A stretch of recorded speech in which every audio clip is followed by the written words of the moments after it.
If you are curious about Tesla Autopilot and have been wondering what all the fuss is about, you can get an excellent summary at teslaridefinder.com in the Tesla Q&A section.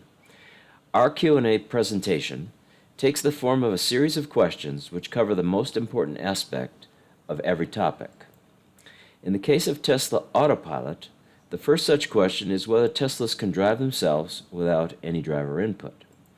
The answer to this question, as of now, is not quite. Teslas can mostly drive themselves on freeways and in parking lots, but not so much on basic city streets. Now, notice how every question has a summary answer and also a link to a more detailed explanation. If you click on the thumbnail image, usually a video will open in the adjacent tab in your browser where you can view additional information on the current topic. Next, given that Tesla accidents often seem to make national headlines, another common question is whether or not Teslas are unsafe when using Autopilot. In answer to that question, Tesla releases data regarding this topic every quarter, and the Q3 data from 2019 shows that with Autopilot engaged, Teslas have been involved in one accident for every 4.34 million miles driven. By comparison, with all vehicles using NHTSA data, drivers have been in one accident for every 498,000 miles. That's a ratio of almost 9-to-1 in favor of Tesla Autopilot. Perhaps you have heard the term navigate on autopilot. Tesla uses that phrase to describe using autopilot on our interstate highways. Under ideal conditions, navigate on autopilot is capable of driving without any intervention from expressway on-ramp to final off-ramp. Obviously, one of the requirements of satisfactory autopilot is the ability to handle difficult conditions. Here in the accompanying video, we will see how a Tesla reacts to a situation where a series of traffic cones force 3 lanes to merge into 2 lanes. Most interestingly, at the end of this merge, one of the traffic cones has been inadvertently moved into a portion of the open traffic lane. Notice how nicely the Tesla gently moves around the barrier and then returns to the desired traffic lane. Is doing a really good job of moving over into the next lane as the barrels are cutting off the lane I'm in. You can see that here. Well, at the end of the row, you can see that there's a barrel that's almost completely in my lane. And Autopilot very gently moves over into the left lane to avoid that barrel and then recenters itself in the lane. It did this despite having to go over a dashed lane line, which Autopilot will not do unless it's making a lane change. When the V10 update to Smart Summon was released, in September 2019, YouTube was flooded with videos by Tesla owners trying it out, with varying degrees of success or lack of success.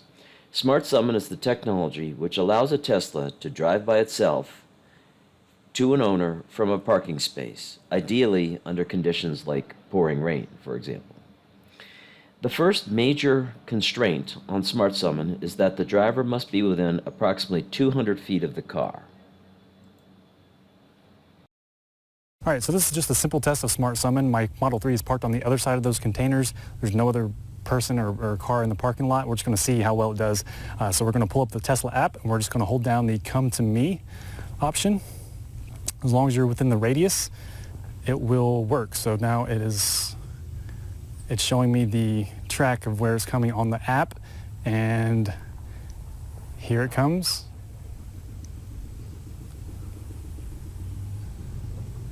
It's going 5 miles an hour, which I assume is the limit. And it will just pull right up next to me right here. See if it's, yep.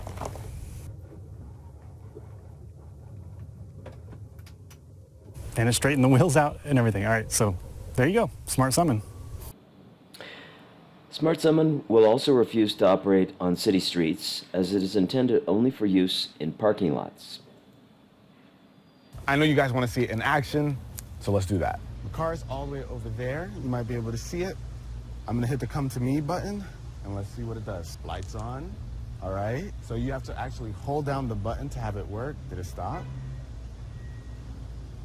Okay, so interesting. It's saying Summon is not available on public roads. Smart Summon has the ability to recognize pedestrians passing in front of the car and will usually stop to allow them to pass. If you look at the app, as I walk in front of the car, it says waiting for pedestrian right there. So that's really awesome. It's using the cameras to see that somebody's walking by and it stops for them. Smart Summon can also recognize and avoid small traffic cones, but not typical fast food drink cups. That's number 4 for the Tesla Smart Summon. We've trapped the entire car in pylons. We have like 12 or 13 pylons all around the car. We're gonna see how Tesla reacts to the obstacles. First, if it can see the obstacles, and then if it actually tries to go around them, if it tries to run them over. We'll see. It's trying to go forwards. Oh! All right, the first time it ran over one of the cones and escaped my trap. Now I have a few more cones and I put them tighter towards the car.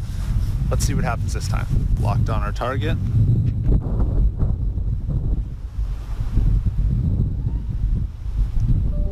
Trying to go forward. Oh, can't. Try to go backwards. Nope, can't go there. Nope. A few moments later. I can't move. My Tesla's trapped. You got your clickbait right there. Successfully tracked the Tesla this time. It went back and forth about 15 or 20 times. It couldn't find a way out of the maze, and it stopped. So if you want to trap a Tesla on Smart Summon, just get a bunch of pylons and put them around the car. All right, we did 2 pylon tests. Now we've put smaller objects around the car. We've put red Solo cups filled with snow around the car. They're not very big objects. We'll see if Tesla detects them, and then if it decides to run over them in order to get out in Smart Summon. All right, here's the official red Solo cup test. There's the vehicle, and here's our target.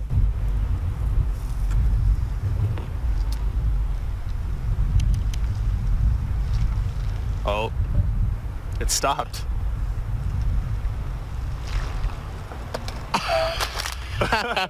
It went right over the cup. The final question which we address on this topic is, can a Tesla park itself? Here the answer is mostly yes, as this video illustrates.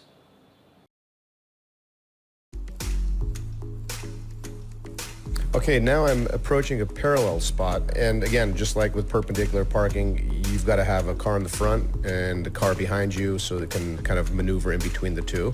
So here we go. Put it in reverse. The start button illuminates. I hit it. You see the outline of the parking spot itself there, and here we go. It's backing in, and it is getting awfully close to the curb. Holy smokes. And wow. I mean, right up against it, probably 1.5 inches off the curb. Went off the bumper of the rear car, probably about, 6 inches or so, and just centered itself perfectly, came to a stop, perfect. Well, I hope that has answered most of your questions regarding Tesla Autopilot. If you have any others, please submit them via the Contact Us page on our website, teslaridefinder.com.